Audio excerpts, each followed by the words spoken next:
اسحاق ڈار صاحب، مسلم لیگ نون نے بجلی کے شعبے میں بھی کسانوں اور معاشی طور پر پسماندہ افراد کے لیے سبسڈی جاری رکھنے کا وعدہ کیا اپنے منشور میں، جو کہ آئی ایم ایف کی جو ڈکٹیشن ہے یا ڈیمانڈز ہیں اور خصوصی سرمایہ کاری سہولت کاری کونسل کے فیصلے سے بھی بہرحال یہ مطابقت نہیں رکھتا۔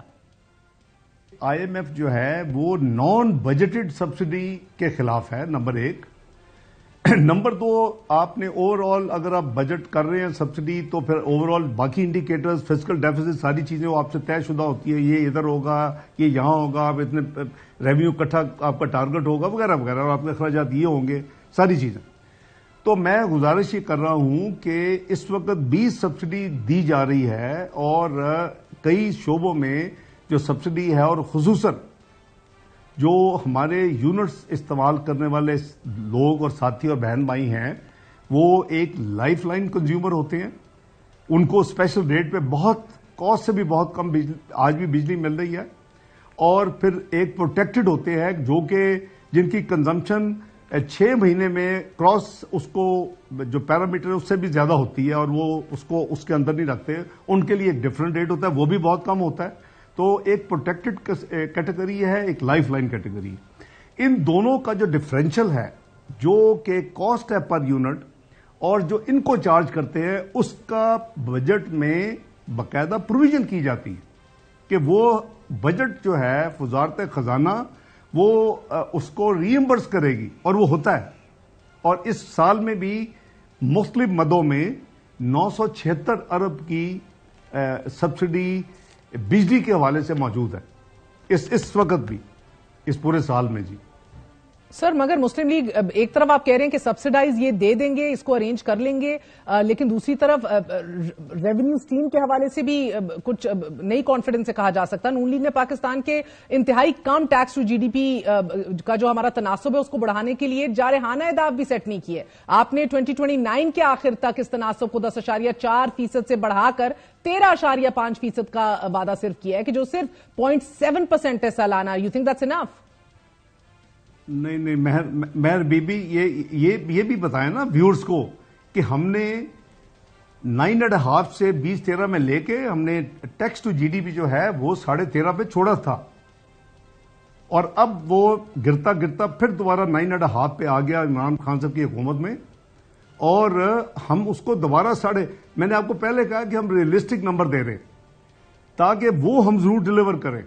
تو اس لیے 13.5% جو ہے دس از اے ویری ریئلسٹک اور کنزرویٹو نمبر، تاکہ ہم دیکھیں پھر آپ یہاں 15% لکھ دیں، پھر آپ کے جب ہم ٹینیور ختم کریں گے آپ نے یہی کہنا ہے، آپ نے 15 کا جی 13.5 کیے، 15 کا 13.5 کیے، تو ہم we have to keep everything in mind نا جی۔ وہ تو صحیح ہے سر، مگر اس سے حکومت کے جو چوتھے سال تک بجٹ خسارے کو جی ڈی پی کے 3.5% تک کم کرنے کے منشور کے ایک اور جو آپ کا ٹارگٹ ہے، اس کے حصول میں تو بہت سی مشکلات پیدا ہو سکتی ہیں، آپ اس کا انتظام پھر کیسے کریں گے؟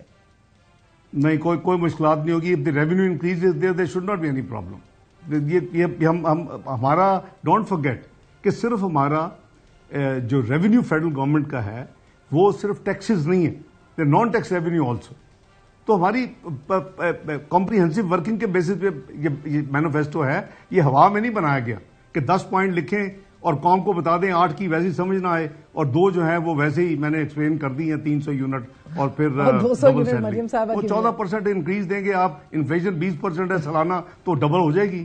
ٹھیک ہے، کون سی راکٹ سائنس ہے؟ مگر ڈار صاحب، قرضوں کا ایک انپریسیڈنٹڈ بوجھ ہے ہمارے ملک کے اوپر، اٹس ایبسولوٹلی انسسٹینیبل۔ آپ کے مالی سال 2022-23 میں بھی 5.2 ٹریلین روپے کے قرضوں کی ادائیگی کی ذمہ داریاں اب سر پہ ہیں۔ وفاقی حکومت کے پورے تمام تر ریونیو اور محصولات سے یہ زیادہ ہے۔ قرضوں کو ری شیڈیول کرنا چاہیں گے آپ اگر حکومت میں آئے تو؟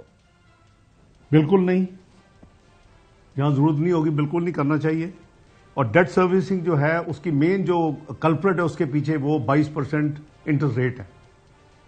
وہ آئی ایم ایف نہیں کم کرنے دے گا۔ 5% تھا، 5.25 جب میاں نواز شریف صاحب نے چھوڑی حکومت، اور پھر جب شاہد خاقان عباسی نے باقی چند مہینے آخری سال کے پورے کیے تو اس وقت 6.5% تھی، آج 22% ہے۔ سب سے بڑا بورور جو ہے بینکوں سے ٹریڈی بل کے ذریعے اور پاکستان انویسٹمنٹ بانڈ جو ہم بیچتے ہیں ان کے ذریعے گورنمنٹ آف پاکستان ہے۔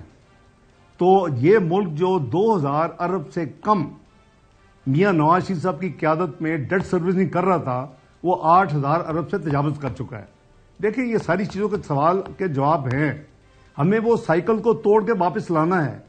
اس ریٹ کو کم کریں گے تو آپ کی ڈیٹ سروسنگ بہتر ہوتی چلی جائے گی. کوئی امپاسبل نہیں ہے اور ہم نے کر کے دکھایا ہے.